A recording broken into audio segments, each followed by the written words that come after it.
Hi ആൾ, എല്ലാവർക്കും നമസ്കാരം. എല്ലാവർക്കും ദിശ അക്കാഡമിയുടെ പുതിയൊരു ഇംഗ്ലീഷ് ക്ലാസ്സിലേക്ക് സ്വാഗതം. നമ്മൾ ഇന്നത്തെ സെഷനിൽ നോക്കുന്ന ആക്റ്റീവ് വോയിസ്, പാസീവ് വോയിസ് ആണ്. ആക്റ്റീവ് വോയിസിന്റെ പാസീവ് വോയിസിന്റെ ഒരു ബേസിക് ആയിട്ടുള്ള ഒരു സെഷൻ ആയിരിക്കും ഇന്നത്തെ നമ്മൾ ഈ ഒരു ക്ലാസ്സിൽ നമ്മൾ കാണുന്നത്.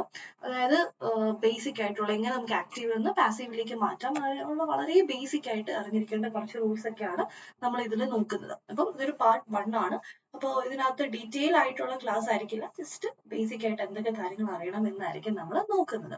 അപ്പോൾ നമുക്കറിയാം SSC CHSന്റെ പുതിയ ഓൺലൈൻ ക്ലാസ് നമ്മുടെ ക്ലാസ് ഇപ്പോൾ സ്റ്റാർട്ട് ചെയ്തിട്ടുണ്ട്. മെയ് 8 സ്റ്റാർട്ട് ചെയ്ത ക്ലാസ് ആണ്. അപ്പൊ അതിന്റെ ഫീസ് വരുന്നത് 5,999 ആയിരുന്നു. പക്ഷെ നമുക്കിപ്പോൾ ഓഫർ ഉണ്ട്. ഓഫറിൽ 2,999 ആണ് കിടക്കുന്നത്.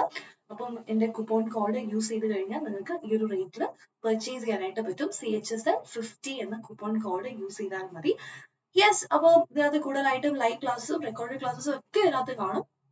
മാത്രമല്ല നമ്മുടെ ആപ്പ് ഡൗൺലോഡ് ചെയ്തിട്ടില്ലാത്തവർ എത്രയും പെട്ടെന്ന് ആപ്പ് കൂടെ ഒന്ന് ഡൗൺലോഡ് ചെയ്യാനായിട്ട് ശ്രദ്ധിക്കാം. ഓക്കെ, അപ്പൊ നമുക്ക് നമ്മുടെ സെഷനിലേക്ക് പോകാം. യെസ്, അപ്പോ ഇന്നത്തെ സെഷൻ ഞാൻ പറഞ്ഞു ആക്റ്റീവ് വോയിസും പാസീവ് വോയിസും ആണെന്ന്. അപ്പൊ എന്താണ് വോയിസ്?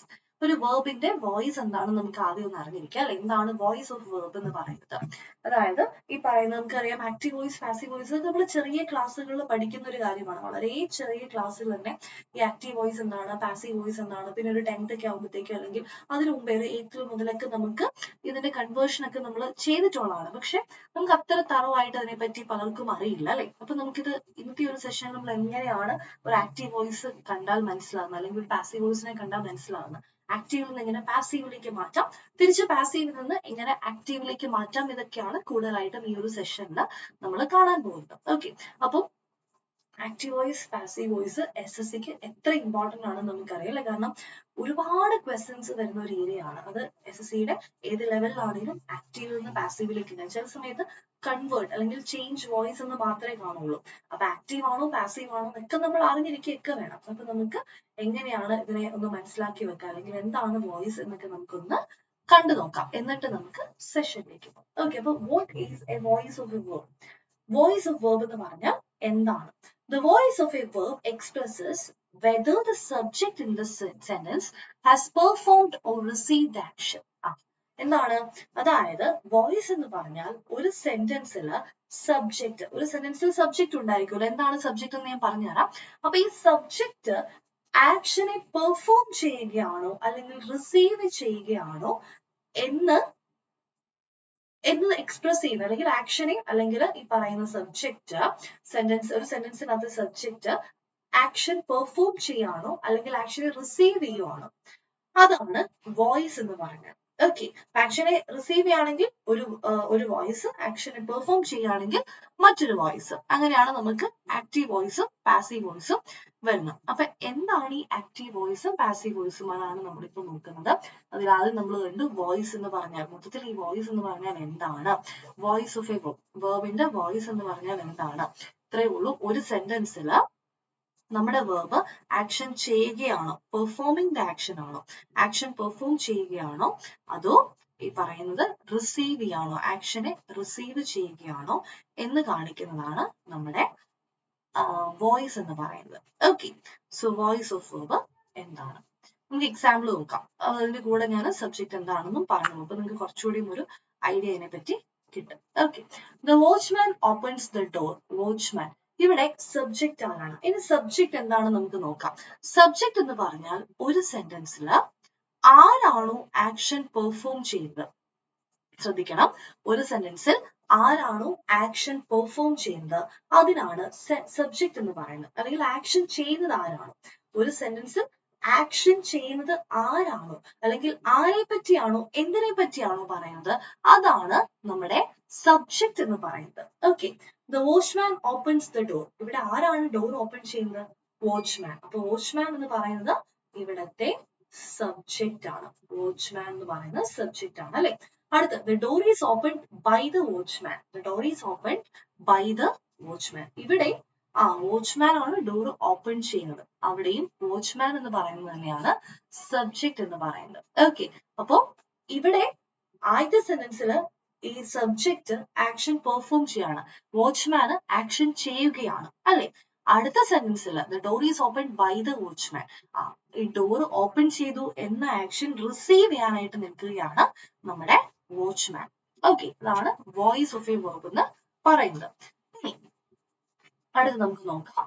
വോയിസ് എന്താണ് നമ്മൾ കണ്ടു. ഇനി ടൈപ്സ്, അതാണ് നമ്മുടെ ആക്റ്റീവ് വോയിസും പാസീവ് വോയിസും. ഇതാണ് ടൈപ്പ് എന്ന് പറയുന്നത്. ഓക്കെ, അപ്പൊ എന്തൊക്കെ ടൈപ്സ് ആണ് നമുക്കുള്ളത്? ആക്റ്റീവ് വോയിസിലും പാസീവ് വോയിസും ഈ രണ്ട് ടൈപ്പാണ് നമുക്കുള്ളത്. അതിൽ ആദ്യം നമുക്ക് നോക്കാനുള്ളത് ആക്റ്റീവ് വോയിസ് ആണ്. എന്താണ് active voice? Okay, active voice എന്ന് പറഞ്ഞാൽ when an action performed by the subject is expressed by the verb, it is an active voice. അതായത് സബ്ജക്റ്റ് ആണ് ഒരു സെന്റൻസിൽ ആക്ഷൻ പെർഫോം ചെയ്യുന്നത്, ആക്ഷൻ ചെയ്യുന്നത്. ഓക്കെ, അതിനെ ആ വെർബിലൂടെ എക്സ്പ്രസ് ചെയ്യുന്നു. ഇപ്പൊ സബ്ജക്റ്റ് ആണ് ഒരു സെന്റൻസിൽ, അല്ലെങ്കിൽ സബ്ജക്റ്റ് ആണ് പെർഫോം ചെയ്യുന്നതെങ്കിൽ, when the action is performed by the subject, ഒരു ആക്ഷൻ, ഒരു സെന്റൻസിൽ ഒരു ആക്ഷന് സബ്ജക്റ്റ് ആണ് പെർഫോം ചെയ്യുന്നതെങ്കിൽ, ഈ പെർഫോം ഒക്കെയുള്ള വേർഡ് ഓർത്തിരിക്കണേ, പെർഫോം ചെയ്യുന്നതെങ്കിൽ അതാണ് ആ സെന്റൻസ്, അല്ലെങ്കിൽ അത് ആക്റ്റീവ് വോയിസ് ആണ്. സബ്ജക്റ്റ് ആക്ഷൻ ചെയ്യുന്നുണ്ടെങ്കിൽ that is active voice. Okay, ഇനി അടുത്തത് active voice is used when more straightforward relation and clarity is required between the subject and the verb. Active voice എവിടേക്കാണ് യൂസ് ചെയ്യുന്നത്? നമ്മുടെ normal communication ഒക്കെ നമ്മൾ active വോയിസിലാണ് പറയുന്നത്, അല്ലെ? പാസീവ് വോയിസിൽ പറയുന്നത് വളരെ കുറവാണ്, അല്ലെ? അപ്പം നമ്മുടെ നോർമൽ കോൺവെർസേഷൻ, ഡെയിലി കമ്മ്യൂണിക്കേഷൻ, ഇവിടെയൊക്കെ നമ്മൾ ആക്റ്റീവ് വോയിസ് ആണ് യൂസ് ചെയ്യുന്നത്. ആക്റ്റീവ് വോയിസ് യൂസ് ചെയ്യുന്നത് സ്ട്രേറ്റ് ഫോർവേഡ് ആയിട്ടുള്ള, അല്ലെങ്കിൽ നോർമൽ ആയിട്ട് നമുക്കൊരു കാര്യം വളച്ചൊടിക്കാണ്ട് നോർമൽ ആയിട്ട് പറയണമെങ്കിൽ അവിടെയൊക്കെ യൂസ് ചെയ്യുന്നത് ആക്റ്റീവ് വോയിസ് ആയിരിക്കും, സ്ട്രേറ്റ് ഫോർവേഡ് ആയിട്ട് പറയണമെങ്കിലൊക്കെ. ഇനി ഹെൻസ് ലേ എക്സ്, ഇവിടെ ഹെൻസ് ആണ് സബ്ജക്റ്റ്, ഹെൻസ് ആണ് ഇവിടെ ആക്ഷൻ പെർഫോം ചെയ്യുന്നത്, കണ്ടോ? Subject. Birds build nest, birds ആണ് സബ്ജക്റ്റ്, അല്ലെ? ബേർഡ്സ് ആണ് നെസ്റ്റ് ബിൽഡ് ചെയ്യുന്നത്. അപ്പോ ഒരു സെന്റൻസിൽ സബ്ജക്റ്റ് ആണ് ആക്ഷൻ ചെയ്യുന്നതെങ്കിൽ അത് ആക്റ്റീവ് വോയിസ്. അങ്ങനെയാണെങ്കിൽ പാസീവ് വോയിസോ? ഒരു സെന്റൻസിൽ, അത് ഓർക്കണം, ഇതിന്റെ നേരെ റിവേഴ്സ് എടുത്താൽ മതി കേട്ടോ. അതായത് ഒരു സെന്റൻസിൽ ഈ പറയുന്ന സബ്ജക്റ്റ് ഈ ആക്ഷനെ റിസീവ് ചെയ്യാൻ നിൽക്കുകയാണെങ്കിൽ then that is passive voice. When the action expressed by the verb is received by the subject, subject നമ്മൾ ചെയ്യുന്ന ആക്ഷനെ റിസീവ് ചെയ്യാൻ നിൽക്കുകയാണ്. മറ്റേത് ആക്റ്റീവ് വോയിസ് ആണെങ്കിൽ സബ്ജക്റ്റ് പെർഫോം ചെയ്യായിരുന്നു, ഇവിടെ റിസീവ് ചെയ്യാനായിട്ട് നിൽക്കുകയാണ്. അങ്ങനെ റിസീവ് ചെയ്യുന്നുണ്ടെങ്കിൽ അതിനാണ് പാസീവ് വോയിസ് എന്ന് പറയുന്നത്. ഓക്കെ, പാസീവ് വോയിസിന് എവിടേക്കാണ് യൂസ് ചെയ്യുന്നത് നോക്കാം. Passive voice is used when the doer of the action is not known and the focus of the sentence is on the action and not the subject. അതായത് ചില കേസിൽ നമുക്ക് ഈ പറയുന്ന സബ്ജക്റ്റ് അല്ലെങ്കിൽ ആക്ഷൻ ചെയ്തയാള്, ഡൂവർ ഓഫ് ദ ആക്ഷൻ അത്ര important ആയിരിക്കില്ല, അല്ലെങ്കിൽ ചില സെന്റൻസ് നമുക്ക് ആരാണ് ഈ ആക്ഷൻ ചെയ്തത് അറിയില്ല. അങ്ങനത്തെ കേസുകളൊക്കെ നമ്മൾ എന്ത് യൂസ് ചെയ്യും? പാസീവ് വോയിസ് യൂസ് ചെയ്യും, അല്ലെ? അതല്ല, ചിലടത്ത് ഈ പറയുന്ന ചില സെന്റൻസിൽ കൂടുതൽ ഫോക്കസ് നമ്മൾ കൊടുക്കേണ്ടത് ആക്ഷൻ ആയിരിക്കണം, ആര് ചെയ്യുന്നു എന്നതിനല്ല, ഈ മെയിൻ ആയിട്ട് ആക്ഷനിലായിരിക്കും നമ്മൾ കൂടുതൽ ഫോക്കസ് കൊടുക്കുന്നത്. അങ്ങനത്തെ കേസുകളിലും നമ്മൾ എന്ത് യൂസ് ചെയ്യും? പാസീവ് വോയിസ് ആയിരിക്കും യൂസ് ചെയ്യും. അപ്പൊ പാസീവ് വോയിസ് എന്ന് പറഞ്ഞാൽ നമ്മുടെ ഈ പറയുന്ന ആക്ഷനെ റിസീവ് ചെയ്യാനായിട്ട് നിൽക്കുന്നു, അതാണ് പാസീവ് വോയിസ്. ഓക്കെ ആണല്ലോ? ഇത്രയും കാര്യങ്ങൾ എല്ലാവർക്കും ക്ലിയർ ആണല്ലോ? എക്സാമ്പിൾ നോക്കാം. Eggs are laid by hens, കണ്ടോ? ഇവിടെ ഹെൻസ് ഈ പറയുന്ന ലേഡ് എന്ന ആക്ഷനെ റിസീവ് ചെയ്യാനായിട്ട് നിൽക്കുകയാണ്, ഹെൻസ് എന്ന subject. Nest are build by birds, build എന്ന ആക്ഷനെ റിസീവ് ചെയ്യാൻ നിൽക്കുകയാണ്, ബേർഡ്സ് എന്ന ബേർഡ്സ് എന്ന നമ്മുടെ സബ്ജക്റ്റ്. ഓക്കെ, ഇവിടെ റിസീവിംഗ് ദ ആക്ഷൻ, അല്ലെ? മറ്റേടത്ത് പെർഫോമിംഗ് ആയിരുന്നെങ്കിൽ ഇവിടെ റിസീവ് ചെയ്യാൻ വേണ്ടി നിൽക്കുകയാണ്. ഓക്കെ, ആക്റ്റീവ് വോയിസ് എന്താണെന്നും പാസീവ് വോയിസ് എന്താണെന്നും ഇപ്പൊ ചെറിയൊരു ഐഡിയ കിട്ടിയല്ലോ എല്ലാവർക്കും. ആക്റ്റീവ് വോയിസ് എന്ന് പറഞ്ഞാൽ സബ്ജക്റ്റ് ആണ് ആക്ഷൻ ചെയ്യുന്നതെങ്കിൽ, പെർഫോം ചെയ്യുന്നതെങ്കിൽ that is active voice. ഈ സബ്ജക്റ്റ് ചെയ്യുന്ന അല്ലെങ്കിൽ ഈ ആക്ഷനെ റിസീവ് ചെയ്യാനായിട്ട് നിൽക്കുകയാണ് സബ്ജക്റ്റ് എങ്കിൽ then that is passive voice. ഇനി നമുക്ക് ആക്റ്റീവിൽ നിന്ന് പാസീവിലേക്ക് മാറ്റണമെങ്കിൽ കുറച്ച് റൂൾസും കാര്യങ്ങളും ഉണ്ട്. കുറച്ച് റൂൾസേ ഉള്ളൂ ആക്റ്റീവിൽ നിന്ന് പാസീവിലേക്ക് മാറ്റണേ. തിരിച്ച് പാസീവിൽ നിന്ന് ആക്റ്റീവിലേക്ക് മാറ്റണമെങ്കിൽ നമ്മൾ റിവേഴ്സ് ചെയ്താൽ മതി. നമ്മൾ ഇന്നത്തെ ഒരു സെഷനിൽ ഈ സിമ്പിൾ റൂൾസ് മാത്രമേ കാണുന്നുള്ളൂ കേട്ടോ. വളരെ ചെറിയൊരു സെഷൻ ആയിരിക്കും. അപ്പോൾ ആക്റ്റീവിൽ നിന്ന് പാസീവിലേക്ക് മാറ്റണമെങ്കിൽ ചെറിയ കുറച്ച് കാര്യങ്ങൾ ശ്രദ്ധിച്ചാൽ മതി. അപ്പൊ നമുക്ക് നോക്കാം റൂൾസ് എന്തൊക്കെയാണ് ഇതിന്റെ റൂൾസ് എന്ന് നമുക്ക് നോക്കാം. Active to passive conversion. അപ്പൊ ചിലപ്പം ഞാൻ നേരത്തെ പറഞ്ഞ പോലെ ചേഞ്ച് വോയിസ് എന്ന് മാത്രമായിരിക്കും തരിക. ചില സമയത്ത് നമുക്ക് ഡയറക്ഷൻ കിട്ടുമ്പോൾ അതിനകത്ത് കറക്റ്റ് ആയിട്ട് കൊടുത്തിട്ടുണ്ടായിരിക്കും ചേഞ്ച് ആക്റ്റീവ് ടു പാസീവ് അല്ലെങ്കിൽ ചേഞ്ച് ടു പാസീവ് വോയിസ് എന്ന് പറഞ്ഞു കൊടുക്കും. അങ്ങനെ ഉണ്ടെങ്കിൽ ഓക്കെ, ഇല്ലെങ്കിൽ കറക്റ്റ് ആയിട്ട് മനസ്സിലാക്കണം. ചില സമയത്ത് പാസീവിൽ നിന്ന് ആക്റ്റീവ് സെന്റൻസിലേക്ക് മാറ്റാനും നമുക്ക് വരാറുണ്ട്. അപ്പൊ അങ്ങനത്തെ കേസിൽ നോക്കിയിട്ടേ ചെയ്യാവുള്ളൂ കേട്ടോ. ഡയറക്ഷൻ തന്നിട്ടില്ലെങ്കിൽ തന്നിരിക്കുന്ന സെന്റൻസ് ഏതാണെന്ന് ഐഡന്റിഫൈ ചെയ്യണം. ഓക്കെ, ഇനി ആക്റ്റീവിൽ നിന്ന് പാസീവിലേക്ക് മാറ്റുമ്പോൾ ആദ്യം എന്ത് ശ്രദ്ധിക്കണം? ആദ്യം റൂൾ നമ്പർ 1ലേക്ക് പോകാം. Identify the subject, verb and object in the active sentence to convert to passive voice. ഏറ്റവും ആദ്യത്തെ സ്റ്റെപ്പ് എന്ന് പറഞ്ഞാൽ നമുക്കൊരു സെന്റൻസ് തന്നു. ഓക്കെ, ഒരു സെന്റൻസ് കിട്ടി. കണ്ടു, he drives car, he drives car. ഈ സെന്റൻസ് നമുക്ക് കിട്ടിക്കഴിഞ്ഞിട്ട് ഈ സെന്റൻസിൽ ഏത് സെന്റൻസ് കിട്ടിയാലും അതിൻ്റെ അകത്ത് സബ്ജക്റ്റ് ഏതാണ്, വേർബ് ഏതാണ്, ഒബ്ജക്റ്റ് ഏതാണ് ഐഡന്റിഫൈ ചെയ്യണം. ഇപ്പൊ ഈ തന്നിരിക്കുന്ന എക്സാമ്പിളിൽ സബ്ജക്റ്റും വേർബും ഒബ്ജക്റ്റും മാത്രമേ ഉള്ളൂ. അപ്പൊ കുറച്ചുകൂടി ഈസി ആയിരിക്കും. പക്ഷെ നമ്മൾ ചെയ്യേണ്ടത് അങ്ങനെയല്ല. ഒരു സെന്റൻസ് കിട്ടിക്കഴിഞ്ഞാൽ ആ സെന്റൻസിൽ ഏതാണ് സബ്ജക്റ്റ്, ചിലപ്പോൾ കുറെ വേർഡ്സ് ഉള്ള സെന്റൻസ് ആയിരിക്കും നമുക്ക് കിട്ടുന്നത്. അങ്ങനെയാണെങ്കിൽ കറക്റ്റ് നമുക്ക് അതിനകത്ത് സബ്ജക്റ്റ് ഏതാണെന്ന് ഐഡന്റിഫൈ ചെയ്യണം, ഒബ്ജക്റ്റ് ഏതാണെന്ന് ഐഡന്റിഫൈ ചെയ്യണം, വേർബ് ഏതാണെന്നും നമ്മൾ ഐഡന്റിഫൈ ചെയ്യണം. ഇത്രയും കാര്യങ്ങൾ നമ്മൾ അവിടെ കണ്ടുപിടിച്ചേ മതിയാവും. ഓക്കെ, സബ്ജക്റ്റും വേർബും ഒബ്ജക്റ്റും ഐഡന്റിഫൈ ചെയ്യാം. അപ്പൊ ഇവിടെ എന്താണ്? ഹി എന്ന് പറയുന്നതാണ് സബ്ജക്റ്റ്, ഡ്രൈവ്സ് എന്ന് പറയുന്ന ആക്ഷൻ ആണ്, അത് വേർബ് ആണ്, കാർ എന്ന് പറയുന്നത് ഒബ്ജക്റ്റ്. ഇത് ഏത് സെന്റൻസ് കിട്ടിയാലും നമ്മൾ അവിടെ ചെയ്യേണ്ട ഒരു കാര്യമാണ്. ഒരു സെന്റൻസ് കിട്ടിയാൽ അവിടെ സബ്ജക്റ്റും വേർബും ഒബ്ജക്റ്റും ഐഡന്റിഫൈ ചെയ്യാം. ഓക്കെ, ഇത്രയും ചെയ്തു കഴിഞ്ഞാൽ ഫസ്റ്റ് സ്റ്റെപ്പ് ആയി. കാരണം നമുക്ക് അത് വളരെ ഇമ്പോർട്ടന്റ് ആയിട്ടുള്ള ഒരു സ്റ്റെപ്പാണ് കേട്ടോ. പലരും വിചാരിക്കും അതൊക്കെ എന്താണ്, പക്ഷെ അങ്ങനെയല്ല. അതിൽ നിന്നാണ് നമുക്ക് കൺവേർട്ട് ചെയ്യാനുള്ള ബേസിക് ആയിട്ടുള്ള കാര്യങ്ങളൊക്കെ കിട്ടുന്നത്. അപ്പൊ ഒരു സെന്റൻസ് കിട്ടിക്കഴിഞ്ഞാൽ ആ സെന്റൻസിൽ സബ്ജക്റ്റ് ഏതാണ്, വേർബ് ഏതാണ്, ഒബ്ജക്റ്റ് ഏതാണ്, ഇത്രയും കാര്യങ്ങൾ ഐഡന്റിഫൈ ചെയ്ത് വെക്കാം. സബ്ജക്റ്റും വേർബും ഒബ്ജക്റ്റും. ഓക്കെ, ഇനി ഫസ്റ്റ് പാർട്ട് കഴിഞ്ഞു. സബ്ജക്റ്റും വേർബും ഒബ്ജക്റ്റും ഒക്കെ നമ്മൾ ഐഡന്റിഫൈ ചെയ്ത് വെച്ചു അല്ലെ. സബ്ജക്റ്റും കണ്ടുപിടിച്ചു, വേർബും കണ്ടുപിടിച്ചു, ഒബ്ജക്റ്റും കണ്ടുപിടിച്ചു. അടുത്ത് നമ്മൾ എന്ത് ചെയ്യണം? Interchange the object. ഇന്റർചേഞ്ച് ചെയ്യണം. നമ്മൾ സബ്ജക്റ്റും വേർബും ഒബ്ജക്റ്റും കണ്ടുപിടിച്ചു. നമ്മൾ ചെയ്യാൻ പോകുന്നത് interchange the object and subject with each other. ഒബ്ജക്റ്റും സബ്ജക്റ്റും അങ്ങോട്ടും ഇങ്ങോട്ടും മാറ്റിയിടും. നമ്മൾ ക്ലാസ്സിലൊക്കെ ചെറുപ്പത്തിലൊക്കെ നമ്മുടെ ക്ലാസ്സിലൊക്കെ ആണല്ലേ സംസാരിക്കുന്ന കുട്ടികളെ ടീച്ചേഴ്സ് അങ്ങോട്ടും ഇങ്ങോട്ടും ഒന്ന് മാറ്റിയിരുത്തും അല്ലേ. എന്നെയൊക്കെ സ്ഥിരം മാറ്റിയെടുക്കുന്ന ഒരു കുട്ടിയായിരുന്നു. എന്നെയൊക്കെ സ്ഥിരം ഇവിടെ സംസാരിക്കുന്നു, അവിടെ എങ്ങോട്ടേക്ക് മാറ്റിയിരുത്തും. അപ്പൊ അതുപോലെ തന്നെ നമ്മൾ ഇവിടെ എന്ത് ചെയ്യും? സബ്ജക്റ്റും ഒബ്ജക്റ്റും ഇവരെ തമ്മിൽ പ്ലേസ് ഒന്ന് മാറ്റിയിടും. സബ്ജക്റ്റ് ഇരിക്കേണ്ടടുത്ത് ഒബ്ജക്റ്റ് കൊടുക്കും, ഒബ്ജക്റ്റ് ഇരിക്കേണ്ടടുത്ത് സബ്ജക്റ്റും കൊടുക്കും. ഓക്കെ, അപ്പൊ രണ്ടുപേരെയും അങ്ങോട്ടും ഇങ്ങോട്ടും മാറ്റിയിരുത്തി. അപ്പൊ ആദ്യം നമ്മൾ ഇവരെ ഐഡന്റിഫൈ ചെയ്തു. ഇതുകൊണ്ടാണ് കറക്റ്റ് ആയിട്ട് ഐഡന്റിഫൈ ചെയ്യണമെന്ന് പറഞ്ഞത്. ഐഡന്റിഫൈ ചെയ്താലേ നമുക്ക് അവരെ പ്ലേസ് മാറ്റിയിരുത്താൻ പറ്റുള്ളൂ അല്ലെ. Yes, that is the object of the active sentence become the subject of the passive voice. അല്ലെങ്കിൽ passive sentence. നമുക്ക് നോക്കാം. She knits sweater. ഇവിടെ she എന്ന് പറയുന്നത് സബ്ജക്റ്റ്, knits എന്ന് പറയുന്നത് verb, sweater എന്ന് പറയുന്നത് ഒബ്ജക്റ്റ്. അപ്പോ ഈ ഒബ്ജക്റ്റും അതുപോലെ തന്നെ സബ്ജക്റ്റും നമ്മൾ ചേഞ്ച് ചെയ്യുന്നു. അതപ്പോ ആദ്യം സ്വെറ്റർ വരും അല്ലേ. The sweater is knitted. ഈ knitted by ഒക്കെ എങ്ങനെ വരുന്നത് ഞാൻ പറഞ്ഞു തരാം. ഷീയും ഹെർ ആയിട്ട് മാറും. അതും നമ്മൾ ഈ ഒരു ക്ലാസ്സിൽ കാണുന്നുണ്ട്. എങ്ങനെയാണ് ഇതിനകത്ത് ഷീ ഹെർ ആയിരുന്നു പ്രോനൗൺ ചേഞ്ച് വരുന്നത് കാണാം. അപ്പോ ഈ ഷീ എന്നുള്ളത് ഇങ്ങോട്ടേക്ക് വന്നു. ഒബ്ജക്റ്റ് സ്ഥലം നമ്മൾ മാറ്റി എഴുതി, സ്വെറ്റർ ആദ്യം വന്നു.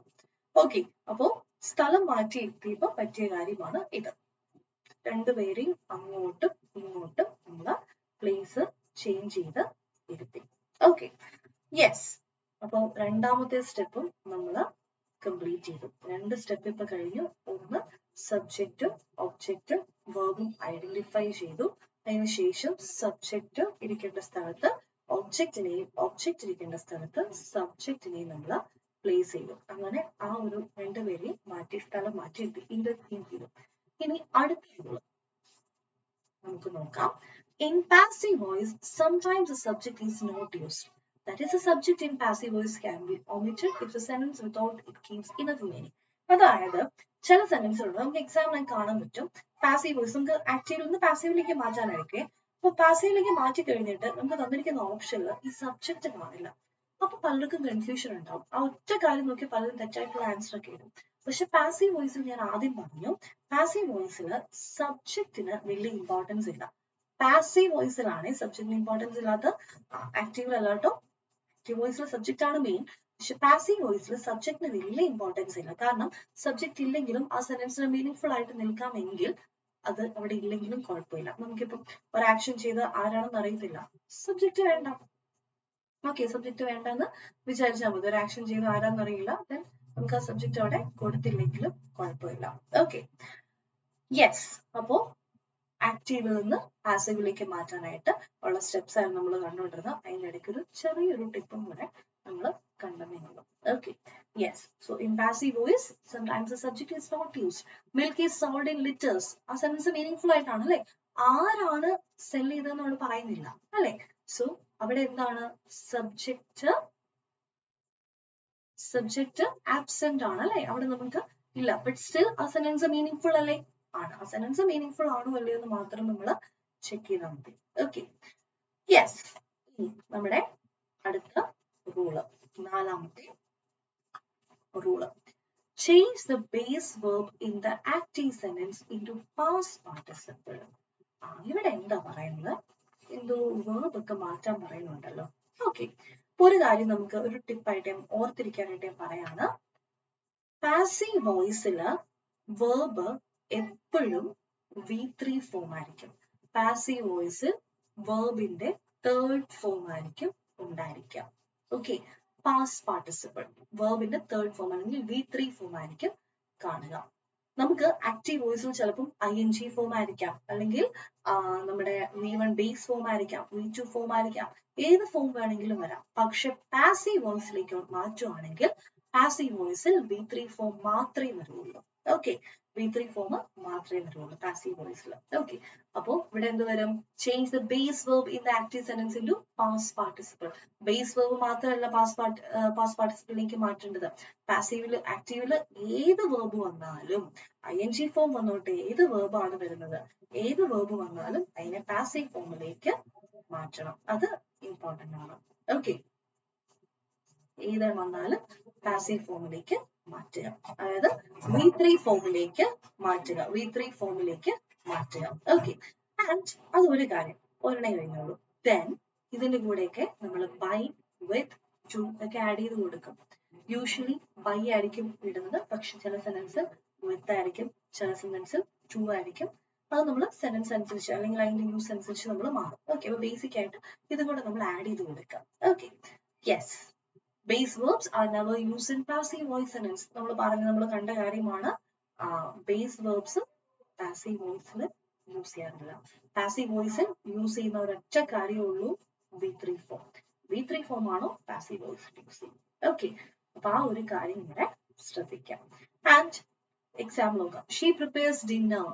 The dinner is prepared by. കണ്ടോ, ഇവിടെ ബേസ് ഫോം ആയിരുന്നു പ്രിപ്പയേഴ്സ്, അതിനെ V3 ഫോം പ്രിപ്പയർഡ് ആക്കി, പ്രിപ്പയർ മാറി പ്രിപ്പയർഡ് ആക്കി. She knows him, she is known to her. കണ്ടോ, ഇവിടെ ടു വന്നു, യെസ്. ഇവിടെ ബൈ വന്നു. And juice fils the jar. Fils മാറി ഫിൽഡ് ആയി. The jar is filled with juice. കണ്ടോ, യെസ്. അപ്പൊ ഇങ്ങനെയാണ് നമ്മൾ ഓരോ സെന്റൻസും മാറ്റുന്നത്. ആൻഡ് ഒരു റൂളും കൂടെ ഒന്ന് അറിഞ്ഞിരിക്കണം. യെസ്, പ്രോനൗൺ ചേഞ്ച് അത് വളരെ ഇമ്പോർട്ടന്റ് ആണ് കേട്ടോ. ഫിഫ്ത് റൂൾ ആയിട്ട് ഞാൻ ഇവിടെ പറഞ്ഞിട്ടില്ല, കൊടുത്തിട്ടില്ല. അപ്പൊ നമുക്ക് നോക്കാം എന്തൊക്കെയാണ് പ്രോനൗണിൽ വരുന്ന ചേഞ്ച് എന്ന്. പ്രോനൗൺ ചേഞ്ച് വളരെ ഇമ്പോർട്ടന്റ് ആണ്, എളുപ്പമാണ് കേട്ടോ. പ്രോനൗൺ ചേഞ്ച് ഒക്കെ നമുക്ക് വളരെ എളുപ്പമാണ്. ആൻഡ് പ്രോനൗണിൽ വരുന്ന ചേഞ്ച് നമ്മൾ നേരത്തെ കണ്ടു. ഷീ എങ്ങനെ പാസീവ് വോയിസിൽ വന്നപ്പോ, ആക്റ്റീവ് വോയിസിലെ ഷീ എങ്ങനെ പാസീവ് വോയിസിൽ വന്നപ്പോ ഹെർ ആയി എന്നുള്ളത് നമ്മൾ കണ്ടു. അപ്പൊ അതുപോലെ തന്നെ പ്രോനൗണിന് വരുന്ന ചേഞ്ച് എന്താണ്, ഓക്കെ, പ്രോനൗണിൽ വരുന്ന ചേഞ്ച് എന്താണെന്ന് കൂടെ നമുക്ക് കണ്ടുപിടിക്കണം. ഓക്കെ, അത് വളരെ എളുപ്പമാണ്. ജസ്റ്റ് ഒന്ന് നമുക്ക് അറിയാവുന്ന കാര്യങ്ങളൊക്കെ ആയിരിക്കും. ഓക്കെ, അറിയാവുന്ന കാര്യങ്ങളൊക്കെ തന്നെയായിരിക്കും.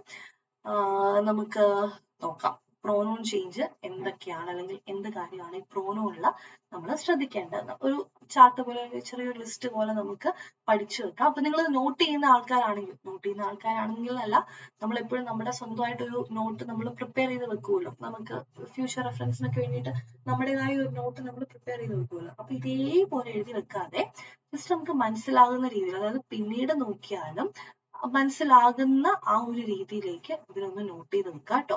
ജസ്റ്റ് പിന്നെ നിങ്ങൾക്ക് എപ്പോഴെങ്കിലും റെഫർ ചെയ്യണമെങ്കിലും ഇതേപോലെ എഴുതി കഴിഞ്ഞാൽ ചിലപ്പം പിന്നീട് നമ്മൾ നോക്കുമ്പോൾ മറന്നു പോകാനായിട്ടുള്ള ചാൻസ് നന്നായിട്ടുണ്ട്. അപ്പോൾ ഇങ്ങനെ തന്നെ എഴുതി വെക്കാതെ ജസ്റ്റ് നിങ്ങളുടേതായ രീതിയിൽ നിങ്ങൾക്ക് മനസ്സിലാവുന്ന രീതിയിൽ നോട്ട് ചെയ്ത് വെക്കാം. ഓക്കെ, അപ്പം ആക്റ്റീവിൽ നിന്ന് പാസീവിലേക്ക് വരുമ്പോൾ പ്രോനൗൺസിൽ ഉണ്ടാകുന്ന ചേഞ്ച് നമുക്ക് നോക്കാം. എന്താ ഇവിടെ ആക്റ്റീവ് എഴുതാം ആൻഡ് ഇവിടെ പാസീവും എഴുതാം. ഓക്കെ, ആക്റ്റീവും പാസീവും കുറച്ച് ലെങ്തി പോയല്ലേ ലൈൻ. ഓക്കെ ഓക്കെ, ആക്റ്റീവും പാസീവും. ആക്റ്റീവ് വോയിസിൽ ഐ എന്നാണ് കിടക്കുന്നതെങ്കിൽ, പ്രോനൗൺ ഐ ആണെങ്കിൽ അല്ലെങ്കിൽ സബ്ജക്റ്റ് ഐ ആണെങ്കിൽ പാസീവിൽ വരുമ്പോൾ നീ എന്ന് ആകും. ഇനി ആക്റ്റീവില് വി ആണെങ്കിൽ പാസീവില് എന്ത് വരും? അസ് ആകും. ഓക്കെ, ഇനി യു ആണെങ്കിൽ യുവിന് ചേഞ്ച് ഒന്നുമില്ല, അവിടെ യു തന്നെയാണ് വരുന്നത്. ഇതുപോലെ ചേഞ്ച് ഇല്ലാത്ത ഒരെണ്ണമാണ് ഇറ്റ്. ഇറ്റ് ആണെങ്കിലും അവിടെയും ഇറ്റ് തന്നെയാണ് വരുന്നത്. ഇനി ഹി ആണെങ്കിൽ ഹിം ആകും. ഷീ ആണെങ്കിൽ ഷീ മാറി ഹർ വരും. ഓക്കെ, ഹർ. ദെൻ ദേ ആണെങ്കിൽ ദം വരും. ഇതാണ് പ്രോനൗണില് ആക്റ്റീവ് വോയിസിൽ നിന്ന് പാസീവിലേക്ക് വരുമ്പോൾ ഉണ്ടാകുന്ന ചേഞ്ച് എന്ന് പറയുന്നത്. പ്രോനൗൺ ചേഞ്ച് ഇതാണ്. ഓക്കെ, അപ്പൊ ഇത്രയും കാര്യങ്ങളൊന്ന് ശ്രദ്ധിച്ചാൽ മതി. എന്തൊക്കെ കാര്യങ്ങളാണ് നമ്മൾ നോക്കിയത്? ആദ്യം ഒരു സെന്റൻസിൽ സബ്ജക്റ്റും ഒബ്ജക്റ്റും വേർബും ഏതൊക്കെയാണെന്ന് ഐഡന്റിഫൈ ചെയ്യാം. അതിനുശേഷം സബ്ജക്ട് നെയിം ഒബ്ജക്ട് നെയിം തമ്മിൽ ഇന്റർചേഞ്ച് ചെയ്യാം. ആൻഡ് നമ്മൾ കണ്ടു സബ്ജക്ട് ആബ്സെന്റ് ആയ കേസുകളുടെ ഒരു ലിസ്റ്റ് ഒന്ന് പറഞ്ഞു പോയിട്ടുണ്ടായിരുന്നു. പിന്നെ കണ്ടത് എന്താണ്? നമ്മുടെ വേർബ് എപ്പോഴും പാസീവ് വോയിസിൽ V3 ഫോം ആയിരിക്കും എന്ന് കണ്ടു. അതുപോലെ നമ്മൾ വിത്തും ടൂവും ബൈയും ഒക്കെ ആഡ് ചെയ്ത് കൊടുക്കുന്ന കാര്യം കണ്ടു. ദെൻ നമ്മുടെ പ്രോനൗൺ ചേഞ്ച് നമ്മൾ നോക്കി. ആൻഡ് ഇത് മാത്രമല്ല, നമുക്ക് ഒരുപാട് ടെൻസിൽ വരുന്ന ചേഞ്ചസ് ഒക്കെ ഉണ്ട്. അത് നമുക്ക് നോക്കാം എന്തൊക്കെയാണ് നമ്മുടെ നെക്സ്റ്റ് ക്ലാസ്സിലായിരിക്കും നോക്കുക. പിന്നെ നമുക്ക് ബേസിക് ആയിട്ടുള്ള ബേസിക് കൺവേർഷൻസ് എന്തൊക്കെയാണ് എന്ന് നമുക്ക് നോക്കാം. ഓക്കെ, അതായത് നമുക്കറിയാം ദിസ് എന്നുള്ള ദാറ്റ് ആകും, അങ്ങനത്തെ കുറച്ച് കാര്യങ്ങളൂടെ ഉണ്ട്. നമുക്ക് അതും കൂടെ നോക്കാം. യെസ്, അതും കൂടെ ഞാൻ ജസ്റ്റ് ഒന്ന് പറഞ്ഞു പോകാം. അത് ഓക്കെ, ആക്റ്റീവ്, ഇവിടെ നമുക്ക് ആക്റ്റീവ് എഴുതാം, ഇവിടെ എന്റെ പാസീവ്. ഓക്കെ, യെസ്, നമുക്ക് നോക്കാം. ദിസ് എന്നുള്ള ആക്റ്റീവിൽ ദിസ് ആണെങ്കിൽ പാസീവിൽ എന്ത് വരും? ദാറ്റ് എന്നാകും അല്ലെ? ദിസ് ദാറ്റ് ആകും. അതുപോലെ തന്നെയാണ് ദീസ് എന്നത് പാസീവിൽ വരുമ്പോ ദോസ് ആകും അല്ലെ? ദീസ് എന്നത് പാസീവിൽ വരുമ്പോ ദോസ് ആകും. ഇനി അതുപോലെ തന്നെ കം എന്നല്ലെങ്കിൽ ഞാൻ പറയാണ് ക്യാൻ. യെസ്, ക്യാന് കുഡ് ആയിട്ട് വരും. ട്രാൻസ്ഫോം ചെയ്ത് വരുമ്പോ കുഡ് ആയിട്ട് വരും. ക്യാന് കുഡ് ആയിട്ട് വരും. പിന്നെ അതുപോലെ മേ മൈറ്റ് ആകും.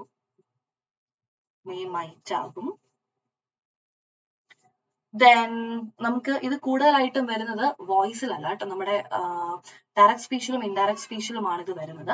ജസ്റ്റ് ഞാൻ അതങ്ങനെ മെൻഷൻ ചെയ്യാം, നിങ്ങൾക്ക് ഒരു കൺഫ്യൂഷൻ ആകും. അതും കൂടി കൂടെ ഒന്ന് പഠിച്ചാൽ മതി. നമുക്ക് അതും കൂടെ ഒന്ന് ജസ്റ്റ് ഒന്ന് നിങ്ങൾക്ക് അതൊന്ന് നോട്ട് ചെയ്ത് തരുന്നേ ഉള്ളൂ. ഡയറക്റ്റും ഇൻഡയറക്റ്റ് സ്പീച്ചിലാണ് നമുക്കിത് മെയിൻ ആയിട്ട് വരുന്നത്. Direct, indirect. ജസ്റ്റ് ആ കൂടെ ഞാൻ പ്രോനൗൺ ചേഞ്ച് പറഞ്ഞതുകൊണ്ട് അതുപോലെ നോട്ട് ചെയ്യാൻ പറ്റുന്ന ഒരു കാര്യമായതുകൊണ്ട് ഞാൻ എഴുതുന്നതാണ്. നെക്സ്റ്റ് വീക്ക് എന്നുള്ളത് ആ കൂടെ നിങ്ങൾ നോട്ട് ചെയ്ത് വെച്ചാൽ ആ ക്ലാസ്സിൽ നമുക്ക് ഡയറക്റ്റും ഇൻഡയറക്റ്റ് സ്പീച്ചും പഠിക്കുമ്പോൾ കുറച്ചുകൂടിയും കൂടുതലായിട്ട് ഇത് പഠിക്കാൻ പറ്റും. യെസ്, ഒന്ന് അറിഞ്ഞിരുന്നാൽ മതി. നെക്സ്റ്റ് വീക്ക് എന്നുള്ളത് ഫോളോയിങ് വീക്ക് എന്നാകും. ദെൻ ടുഡേ ദാറ്റ് ഡേ ആകും. ഇത് നമുക്ക് ആക്റ്റീവ് പാസീവ് അല്ല വരുന്നത് മെയിൻ ആയിട്ട്. പക്ഷെ നമ്മുടെ പ്രോനൗൺ എഴുതിയ കൂട്ടത്തിൽ ഞാൻ നിങ്ങളോട് പറഞ്ഞു നോട്ട് ചെയ്യാൻ പറഞ്ഞു. അപ്പൊ പ്രോനൗൺ എഴുതിയ കൂട്ടത്തിൽ ജസ്റ്റ് ഇതും കൂടെ ഒന്ന് നോട്ട് ചെയ്ത് വെക്കുക. ഒരു ബോക്സിൽ എന്തെങ്കിലും ഒന്ന് നോട്ട് ചെയ്ത് വെക്കുക. അപ്പൊ ഈ ചേഞ്ചസ് നമുക്ക് അറിയാവുന്ന ചേഞ്ചസ് ആണ് ഇതെല്ലാം. പക്ഷെ എന്തെങ്കിലും കൺഫ്യൂഷൻ വന്നാൽ ഒറ്റയടിക്ക് നോക്കിയാൽ മതി. ആക്റ്റീവ് വോയിസ് പോലെ തന്നെ സ്പീച്ചും വളരെ ഇമ്പോർട്ടന്റ് ആയിട്ടുള്ള ഒരു ഏരിയ ആണ്. ഓക്കെ, സോ അതുകൊണ്ട് ജസ്റ്റ് ഒന്ന് പറഞ്ഞു പോയെന്നേ ഉള്ളൂ. യെസ്, അപ്പൊ ഇതൊക്കെയാണ് നമ്മുടെ ബേസിക് ആയിട്ടുള്ള കാര്യങ്ങൾ. ഇനി നമുക്ക് പഠിക്കാനുള്ള ഒരു പോയിന്റ് കൂടെ ഞാൻ കൂടെ ഒന്ന് പറഞ്ഞു പോകാം. നമ്മുടെ ടെൻസിൽ വരുന്ന ചേഞ്ചസ്. ടെൻസിൽ വരുന്ന ചേഞ്ചസും കൂടെ ഒന്ന് കണ്ടുപോകാം. ടെൻസ് എന്ന് പറയുമ്പോൾ നമുക്കറിയാം, ടെൻസിന്റെ ആണ് നമുക്ക് ഇനി മെയിൻ ആയിട്ട് പഠിക്കാനുള്ളത്. ബേസിക് ആയിട്ടുള്ള കുറച്ച് കാര്യങ്ങൾ നമ്മളിപ്പോൾ ഓൾറെഡി പഠിച്ചു കഴിഞ്ഞു. ഇനി ടെൻസിൽ വരുന്ന ചേഞ്ച് ആണ് നമ്മൾ പഠിക്കേണ്ടത്. അപ്പൊ ആ ചേഞ്ച് എന്തൊക്കെയാണ് നമ്മൾ പഠിക്കുന്നില്ല. നമുക്കറിയാം 12 ഫോംസ് ആണ് നമുക്കുള്ളത്. ഓരോ പ്രസന്റ്, പാസ്റ്റ്, ഫ്യൂച്ചർ, ഈ 3 ടെൻസിലും 4 ഫോം വീതം നമുക്ക് പഠിക്കാനുണ്ട്. ഇങ്ങനെ 4 ഫോം വീതം പഠിച്ചിട്ട് ഓരോ ടെൻസിലും 4 ഫോം വീതം പഠിച്ചതിന് ശേഷം ഈ പറയുന്ന അത് ടെൻസ് നമ്മൾ പഠിക്കും. അതിനുശേഷം നമുക്ക് ഈ പറയുന്ന ഓരോ ടെൻസിലും വരുന്ന ചേഞ്ച് എന്താണെന്ന് നമ്മൾ നോക്കും. അതിപ്പം നമ്മൾ നോക്കാത്ത കാരണം നമുക്ക് ടെൻസിന്റെ ക്ലാസ് നമ്മൾ വന്നിട്ടില്ല. ടെൻസ് നമ്മൾ എടുക്കുന്നതേ ഉള്ളൂ. അപ്പൊ ടെൻസ് കഴിഞ്ഞാൽ അതിനെപ്പറ്റി കുറച്ചുകൂടി ഒരു ഐഡിയ കിട്ടുന്നുണ്ട്. നിങ്ങൾക്ക് കുറച്ചുകൂടി ഒരു ഐഡിയ കിട്ടണമെങ്കിൽ ആ ടെൻസ് ഒന്ന് കംപ്ലീറ്റ് ചെയ്ത് കഴിഞ്ഞാൽ കുറച്ചുകൂടി ഈസി ആയിരിക്കും. ആൻഡ് പാസീവ് ഫോമിൽ നമ്മൾ യൂസ് ചെയ്യാൻ പറ്റാത്ത കുറച്ച് ടെൻസും കാര്യങ്ങളൊക്കെ ഉണ്ട്. അതൊക്കെ നമുക്ക് നോക്കാം. അപ്പോൾ നമുക്ക് ഏതായാലും ടെൻസുകൾ ഏതൊക്കെയാണെന്ന് നമുക്ക് നോക്കാം അല്ലെ. നമുക്ക് പഠിക്കാനുള്ള ഏതൊക്കെ ടെൻസ് ആണ് നമുക്ക് നോക്കാം. ഒന്ന് പ്രസന്റ്. ആദ്യം പ്രസന്റിന്റെയാണ് ഞാൻ എഴുതുന്നത്. ആദ്യം നമുക്ക് സിമ്പിൾ പ്രസന്റ് ടെൻസ് ഉണ്ട്. Simple present. Then present continuous tense. അടുത്ത രണ്ടാമത്തേത് പ്രസന്റിന്റെ പ്രസന്റ് കണ്ടിന്യൂസ് ടെൻസ് ഉണ്ട്. Continuous tense. ഇതിലൊക്കെ ചേഞ്ച് നമുക്ക് പഠിക്കാനുണ്ട് കേട്ടോ. ഇനി പാസ്റ്റ് സിമ്പിൾ. പാസ്റ്റ് പോട്ടെ, പാസ്റ്റ് വേണ്ട, നമുക്ക് പ്രസന്റ് കംപ്ലീറ്റ് ചെയ്തിട്ട് പോകാം. ഓക്കെ, സിമ്പിൾ പ്രസന്റ് ഉണ്ട്, പ്രസന്റ് കണ്ടിന്യൂസ് ഉണ്ട്, പ്രസന്റ് പെർഫെക്റ്റ് ടെൻസ് ഉണ്ട്, പ്രസന്റ് പെർഫെക്റ്റ് ഉണ്ട്. ദെൻ ഇതിന്റെ ഒരു കോമ്പിനേഷൻ, നമ്മുടെ പെർഫെക്റ്റിന്റെയും കണ്ടിന്യൂസിന്റെയും ഒരു കോമ്പിനേഷൻ, അതായത് present perfect continuous tense. Okay, ഇങ്ങനെ 4 ഫോം നമുക്ക് പഠിക്കാനുണ്ട്. ഇതിന് ടെൻസിൽ ആക്റ്റീവിൽ നിന്ന് പാസീവിലേക്ക് വരുന്ന മാറ്റം, അതാണ് നമ്മൾ അടുത്ത ക്ലാസ്സിൽ നോക്കാൻ പോകുന്നത്. ഇതുപോലെ തന്നെ പാസ്റ്റിലും ഫ്യൂച്ചറിലും ഇത് നമുക്ക് ഉണ്ട്. അതായത് സിമ്പിൾ പാസ്റ്റ് ഉണ്ട്, സിമ്പിൾ പാസ്റ്റ് നമുക്ക് പഠിക്കാനുണ്ട്. ദെൻ പാസ്റ്റ് കണ്ടിന്യൂസ് നമുക്ക് നോക്കാനുണ്ട്, past continuous tense. Then past perfect tense നോക്കാനുണ്ട്, past perfect and past perfect continuous ടെൻസും കൂടെ പഠിക്കണം. പാസ്റ്റിൽ ഇത്രയും കാര്യങ്ങളാണ് നമുക്ക് പഠിക്കാനുള്ളത്. യെസ്, പിന്നെ ഇത് ടെൻസ് പഠിച്ചാലേ നമുക്ക് ആക്റ്റീവിൽ നിന്ന് പാസീവിലേക്ക് എങ്ങനെ മാറ്റാൻ പറ്റുമെന്ന് അറിയത്തുള്ളൂ. അതുകൊണ്ടാണ് ഞാൻ ഇന്ന് ഈ ക്ലാസ് കംപ്ലീറ്റ് ആയിട്ട്, അല്ലെങ്കിൽ ഇത് മുഴുവനായിട്ട് നമ്മൾ എടുക്കാത്ത കേട്ടോ. ഇനി അതുപോലെ സിമ്പിൾ ഫ്യൂച്ചർ. സിമ്പിൾ ഫ്യൂച്ചർ, ഫ്യൂച്ചറിൽ വരുമ്പോൾ സിമ്പിൾ ഫ്യൂച്ചർ ഉണ്ട്, ഫ്യൂച്ചർ കണ്ടിന്യൂസ് ടെൻസ് ഉണ്ട്, ഫ്യൂച്ചർ കണ്ടിന്യൂസ് ഉണ്ട്. Then future perfect ഉണ്ട്, future perfect ഉണ്ട്, future perfect continuous ഉണ്ട്. ഓക്കെ, ഇത്രയും ടെൻസുകളാണ് നമുക്ക് ഇവിടെയും ഉള്ളത്, ഈ ആക്റ്റീവിൽ പാസീവിൽ ഉള്ളത്. ഇനി ഒരു കാര്യം ശ്രദ്ധിക്കണം, നമ്മൾ ഇത്ര എഴുതാനൊക്കെ കാരണം എന്ന് പറഞ്ഞാൽ ഇതേ ഉള്ളൂ. നമുക്ക് ഈ ആക്റ്റീവിൽ നിന്ന് പാസീവിലേക്ക് മാറ്റുമ്പോൾ ചില ടെൻസിന് പാസീവ് ഫോം ഇല്ല. അതായത് ചില ടെൻസ് നമുക്ക് ആക്റ്റീവിന് പാസീവിലേക്ക് മാറ്റാൻ പറഞ്ഞാൽ ചില നമുക്ക് മാറ്റാൻ പറ്റില്ല. അങ്ങനത്തെ 4 ഫോംസ് ഉണ്ട്. ഏതൊക്കെയാണെന്ന് അറിയോ? ഒന്ന് നമ്മുടെ പ്രസന്റ് പെർഫെക്റ്റ് കണ്ടിന്യൂസ്, അടുത്തത് പാസ്റ്റ് പെർഫെക്റ്റ് കണ്ടിന്യൂസ്, മൂന്നാമത്തേത് ഫ്യൂച്ചർ കണ്ടിന്യൂസ്, നാലാമത്തേത് ഫ്യൂച്ചർ പെർഫെക്റ്റ് കണ്ടിന്യൂസ്. ഈ 12 ഫോമില് ഈ 4 എണ്ണത്തിനും എന്തില്ല? പാസീവ് ഫോം ഇല്ല. ഏതൊക്കെയാണ് പാസീവ് ഫോം ഇല്ലാത്ത ടെൻസ് നമുക്ക് നോക്കാം. ഒന്ന് പ്രസന്റ് പെർഫെക്റ്റ് കണ്ടിന്യൂസ് ടെൻസ്. ഇതിന് എന്തില്ല? പ്രസന്റ് പെർഫെക്റ്റ് കണ്ടിന്യൂസിന് എന്തില്ല? നമ്മുടെ പാസീവ് ഫോം ഇല്ല. അപ്പൊ നമുക്ക് ആക്റ്റീവ് വോയിസിൽ ഒരു പ്രസന്റ് പെർഫെക്റ്റ് കണ്ടിന്യൂസ് ടെൻസ് എന്നിട്ട് അതിനെ പാസീവിലേക്ക് മാറ്റാൻ പറഞ്ഞാൽ നോ പാസീവ് ഫോം ഒരു ഓപ്ഷൻ നമുക്ക് കാണില്ല. ചിലപ്പോൾ നൺ ഓഫ് ദ എബോവ് ആയിരിക്കും കാണുന്നത്. അപ്പൊ അത് തന്നെ മാർക്ക് ചെയ്യുക. ഈ റൂൾ അറിഞ്ഞാൽ മാത്രമേ, അല്ലെങ്കിൽ ഈ കാര്യം അറിഞ്ഞാൽ മാത്രമേ എന്ത് ചെയ്യാൻ പറ്റൂ, നമുക്ക് ഈ നൺ ഓഫ് ദ എബോവ് അല്ലെങ്കിൽ തന്നിരിക്കുന്ന ഓപ്ഷൻ നമുക്ക് റിജക്ട് ചെയ്യാനായിട്ട് പറ്റുള്ളൂ. അപ്പൊ അടുത്ത പാസീവ് ഫോം ഇല്ലാത്ത ടെൻസ് പാസ്റ്റിന്റെ പെർഫെക്റ്റ് കണ്ടിന്യൂസ്, പാസ്റ്റിന്റെ പെർഫെക്റ്റ് കണ്ടിന്യൂസ്. ആൻഡ് മൂന്നാമത്തേത് future continuous, future continuous. And നാലാമത്തേത് ഫ്യൂച്ചർ പെർഫെക്റ്റ് കണ്ടിന്യൂസ്. ടെൻസ്. അപ്പൊ ഈ 4 ഫോമിൽ 12 ഫോമിൽ ഈ 4 എണ്ണത്തിനും എന്തില്ല, പാസീവ് ഫോം ഇല്ല. അത് അറിഞ്ഞിരിക്കാം. ഓക്കെ, അപ്പോ അത്രേ ഉള്ളൂ നമ്മുടെ ഈ ഒരു സെഷൻ എന്ന് പറഞ്ഞാൽ ആക്റ്റീവ് നിന്ന് പാസീവിലേക്ക് കൺവേർഷൻ. ഫസ്റ്റ് പാർട്ടാണ് നമ്മൾ നോക്കിയത്. എളുപ്പമാണ്, പ്രത്യേകിച്ച് കടുകട്ടിയായിട്ടുള്ള കാര്യങ്ങളൊന്നുമില്ല. ഇതിന്റെ സെക്കൻഡ് പാർട്ട് ഒക്കെ നമുക്ക് വരുന്നതായിരിക്കും. അപ്പൊ ഞാൻ പറഞ്ഞ പോലെ നമ്മുടെ കോഴ്സ് ഓൾറെഡി സ്റ്റാർട്ട് ചെയ്തിട്ടുണ്ട്. നിങ്ങൾക്ക് ആർക്കെങ്കിലും ജോയിൻ ചെയ്യാൻ താല്പര്യം ഉണ്ടെങ്കിൽ എത്രയും പെട്ടെന്ന് തന്നെ ജോയിൻ ചെയ്യുക. ക്ലാസ്സുകളൊക്കെ മിസ്സാക്കാണ്ട് പെട്ടെന്ന് തന്നെ നമുക്ക് പഠിച്ചു തുടങ്ങാം. യെസ്, അതോടൊപ്പം തന്നെ ദിശ അക്കാഡമിയുടെ ഓൺലൈനായിട്ട് നമുക്ക് ഒരു ആപ്പ് ഉണ്ട്. ആപ്പ് പ്ലേ സ്റ്റോറിൽ ഡൗൺലോഡ് ചെയ്യുക. കൂടുതൽ ക്ലാസ്സസ് ഒക്കെ അതിന് കിട്ടുന്നതായിരിക്കും. ഒരു നല്ല ടീം തന്നെയാണ് ക്ലാസ് ലീഡ് ചെയ്യുന്നത്. അപ്പൊ അത്രയേ ഉള്ളൂ. That's it. അടുത്ത ക്ലാസ്സിൽ കാണാം. Thank you. ബൈ.